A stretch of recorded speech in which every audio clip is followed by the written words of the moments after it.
Today we finally get to talk about the AFC South, talking about a team that really did not live up to expectations, but at the same time showed some good things. I'm talking about the Houston Texans.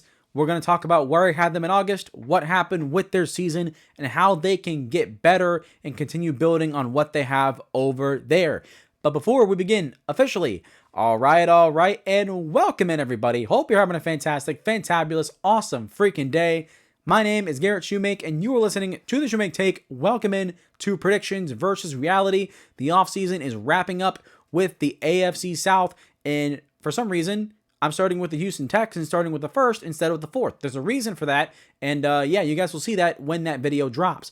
Anyways, before we begin, make sure you hit the like button, subscribe button if you like my content or you're brand new around here on the channel. It helps me out a lot and also would help the channel out tremendously as I continue to grow and spread my football passion to more and more people. Also, a disclaimer, free agency is out and in full swing. So, the Texans, they traded Laremy Tunsil, so I'll give you my brief thoughts on that, but I will be making a free agency video giving my full thoughts on it along with analysis and a grade for the move. So, spoiler alert, it's not a very good grade on the Texans' end.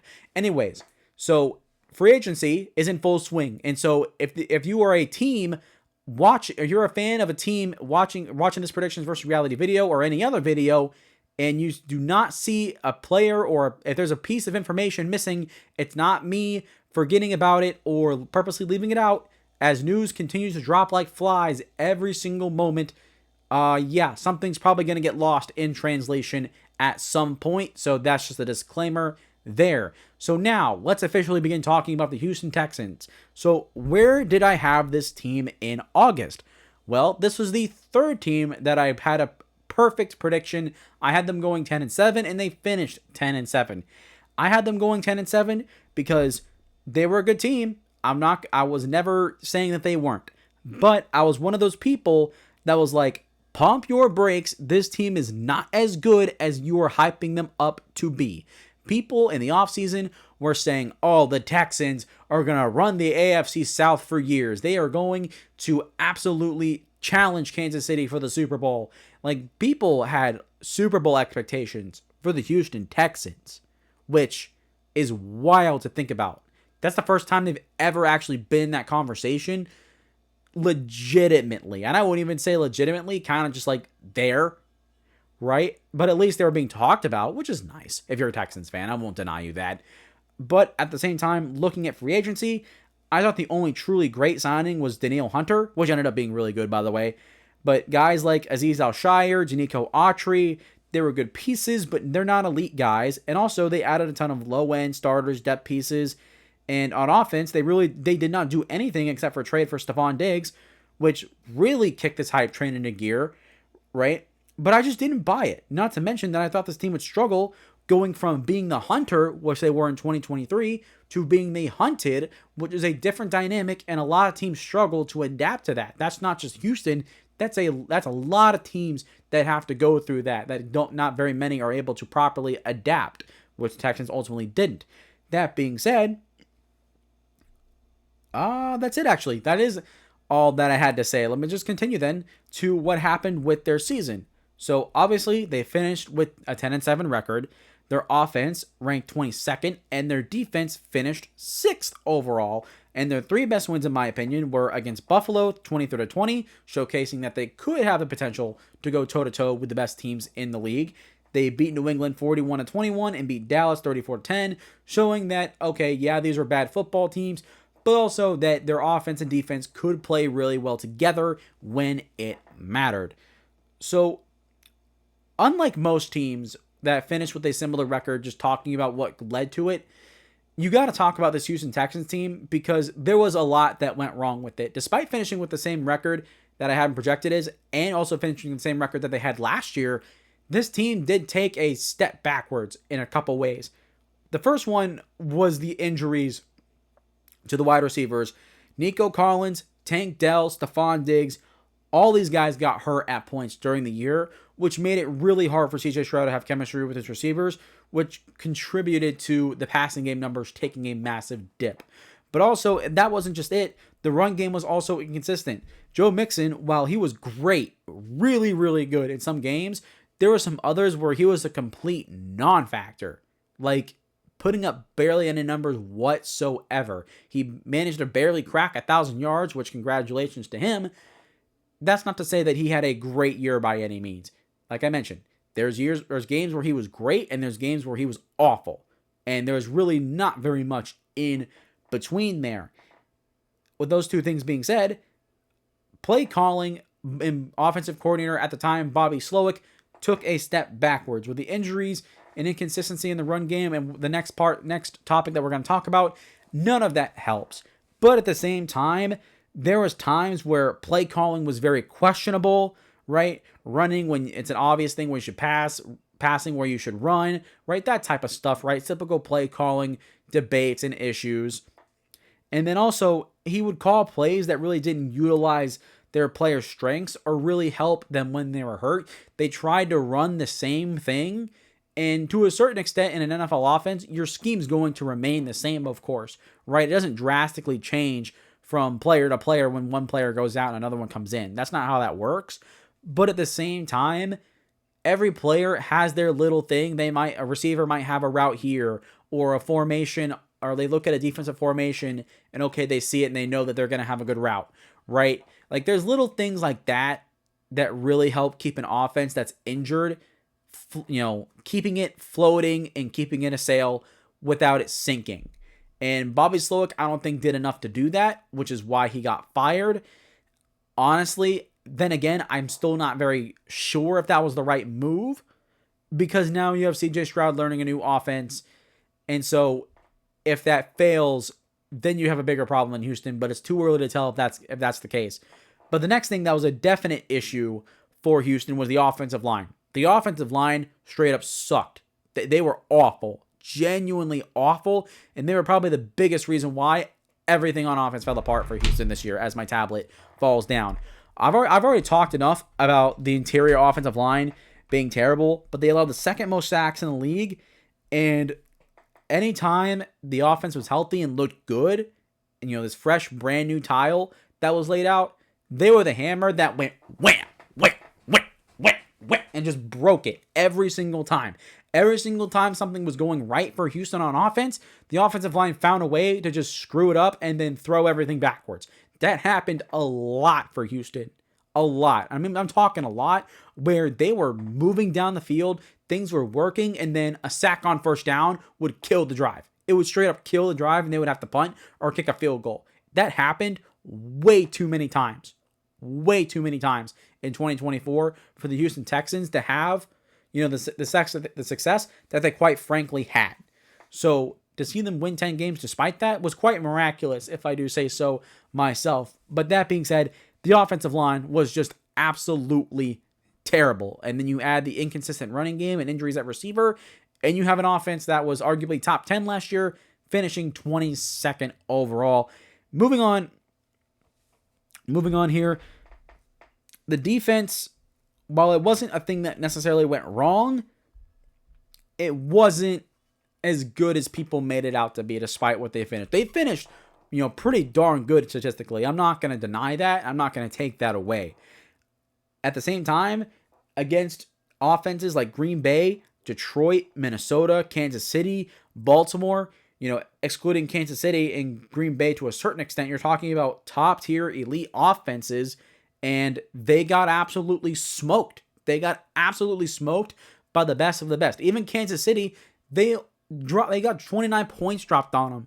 29 points. Now, obviously, their offense wasn't giving them any help, but at the same time, for a defense that's supposed to be really good going up against a mid-offense, that doesn't look good. That does not look good at all. And then, the Baltimore game, that was one of their worst losses of the year, 31-2. The offense didn't score any points, which, of course, again, that does not help your defense. But at the same time, even when Lamar Jackson was on the field on offense, they scored. They went down the field almost every single time. So against the best teams, this defense did not perform to expectations. And the thing was, I said this in August, they have a lot of good, solid talent. They don't have a lot of elite talent. They don't have enough of that, which is why their defense is not going to be as great as people thought it would be. People thought this would be like a top 5 unit. This was not a top 5 unit. Was it a top 10? Sure. But also at the same time, you look at where they were, how they competed against the best offense in the NFL, and they simply did not live up to expectations at all. All that being said, we have to talk. There's a few things we got to talk about that went right with the Texans season. Despite the setbacks that they had on offense and a couple issues that they had on defense, there is still some good to come from this season. Number one is coaching. Despite the circumstances, they were able to step up big time, especially when it came playoff time against the Chargers, where they had their best showing of the year. Straight up, that was like their best game of the year, arguably. They picked off Justin Herbert 4 times. They got after him a lot. And then on offense, they were able to go back to basics and utilize their best players to where they were, to their strengths. Nico Collins obviously was healthy, which helped a lot. But this team, when it mattered, looked its very best, which is, commendable. And also shows that this team can do good things. This team is a good football team, as much as we like to rag on them, or I like to rag on them personally. You can't deny that they were still a good football team. But coaching is really where this team looked at their best when it mattered most in the playoffs. Even against Kansas City, this team had a lead and they had a chance to win. They had a chance to win had they not gotten their own way. But that being said, they were in that game. They were in that game and leading it at one point, which is another testament to this coaching staff. Secondly, when you win 10 games back-to-back, win the division twice, 2 playoff wins back-to-back years for a young rookie quarterback, or not even rookie, no, not rookie, for a young quarterback like CJ Stroud and a second year going into year 3 now, head coach in DeMeco Ryans, that's really good for your culture and for your continuity. Because now, with 2 years you're making the playoffs, you can win a playoff game. There's a standard now in Houston where you are now a playoff team and you are supposed to be competing for a championship. That is where Houston is right now. And realistically, this is the first time I think they've ever been there. They've had a couple years where they've won the division in the 2010s and whatnot, and some people thought that they could be that. But the next year, they always underwhelmed. And sure, they underwhelmed this year, but at the same time, they still had 10 wins, made the playoffs, and won a playoff game, despite all of that. Which not very many Houston Texans teams, if any at all, were able to say that and say, okay, yeah, we have culture and continuity in place to where there's an actual foundation to improve upon here, right? Which is the big thing. And also the third thing, this is really not what right or what went wrong, but kind of like a little tidbit. I will admit that had the injuries not happened, especially on the receiver position, things could have gone a lot differently. We could have seen an 11-win team or a 12-win team, like, the one-score games against Green Bay, for example, or Detroit, right? Those teams or those games with a complete healthier offense probably could have won them. So that is worth mentioning. That's worth acknowledging. But that didn't happen. So you have to also admit that, hey, 10-7, they didn't win those games where they should have. But had they been healthy, there could be argument to be made that they could have been better. So anyways, what now? What do the Texans need to do to improve and get better and build on this foundation that they have set for themselves? Well, we got to start with the big 3. Number 1, obviously, is offensive line, which has gotten even worse, or a bigger need, because they traded away Laramie Tunsil to the Washington Commanders. You traded your, by far, probably the only good, really good offensive lineman on your team, and you got him for a haul that's not particularly great, in my opinion. So now, offensive line is an even bigger issue than it already is before. Wide receiver, which is their second biggest need now, is already a major need, as it is. And then you add on all that with a new offensive coordinator with a new scheme and CJ Stroud learning a new offense. Right now, things on that side of the ball in Houston don't look very bright. They don't look very bright right now, and it's got me very worried that they're going to mess up the foundation that they've laid. But anyways, the offensive line, obviously that's going to be their first round pick. If they don't draft offensive line in the first round, it's a disaster. So there's not very much to say there. Wide receiver, they did end up trading for Christian Kirk. Christian Kirk wasn't released. Before he ended up being traded last minute to Houston for a conditional 7th round pick, I believe. Was it? I can't remember what the move was. I think it was a 7th round pick. Anyways, they got a good receiver for a year, but then again, it's a 1-year rental. It's not a starting level receiver. has to be their second round pick in the draft.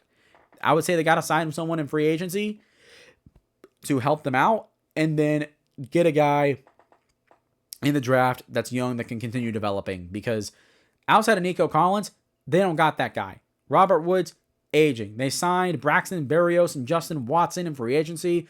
Those are backup level players. Those are depth players.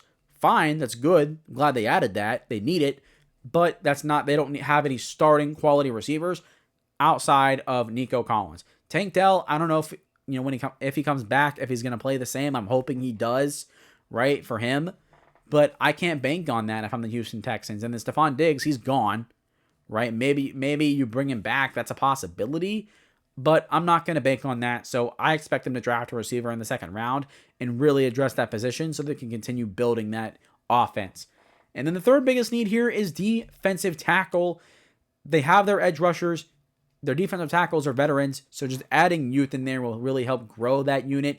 Linebacker, they have Aziz Shilshire and then Henry To'oTo'o, so that group is set. And then corner is another need. They have Derek Stingley, of course, who's a great corner, and then Kamari Lassiter showed good things as a rookie, the guy out of Georgia. But they need depth at that position, so that'll be a good thing I don't mean good thing. That's a need that they're probably going to address in free agency and the draft, but not a big need compared to the other three, but it's something of note that they need to tackle. So that being said, wrapping it all up, this team should still be the favorite to win the AFC South next year, but at the same time, you look at Jacksonville, you look at Tennessee, you look at Indianapolis. All of these teams, while I do not expect any of them to make a significant step forward, I don't expect any of them to. At most, Jacksonville's probably going to win 7 games. At most, Tennessee's probably going to win 7 games.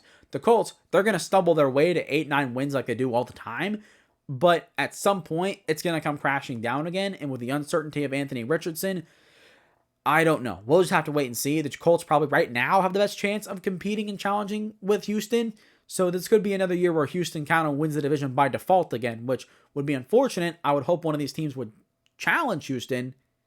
But that being said, if one of these teams takes a step up and is up for the challenge, then we might have to have that conversation if Houston's going to be dethroned. Because no team in the division has ever won it back to back to back except for the Colts, and that was years ago when they had Peyton Manning. Since then, for over 10 years, no team has won the division back to back to back. So that'll be interesting to see. That'll be something to follow.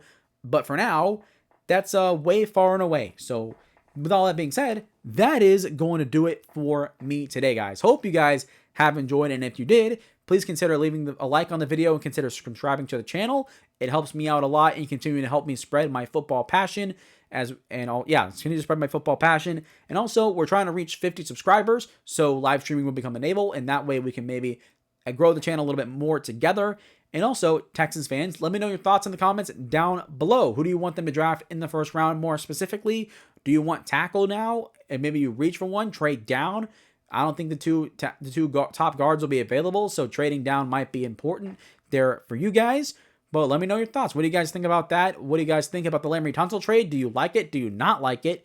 And then also, do you think this team will win the AFC South again? Just let me know your thoughts there. Lastly, make sure you guys share the video, whether it's by social media or by word of mouth, getting everybody locked in and locked on to the Shumake Take podcast. I come out with great content for you guys every single week. I love doing this stuff. And so it's important that you get as many people here as possible because I love talking about football. And if you want passion, I am your guy. I got you. So get everybody here, get into the podcast. It's a great community that I'm trying to build here with you guys. Anyways, that being said, that is going to do it for me today, guys. Hope you guys have enjoyed, and I will see you all next time.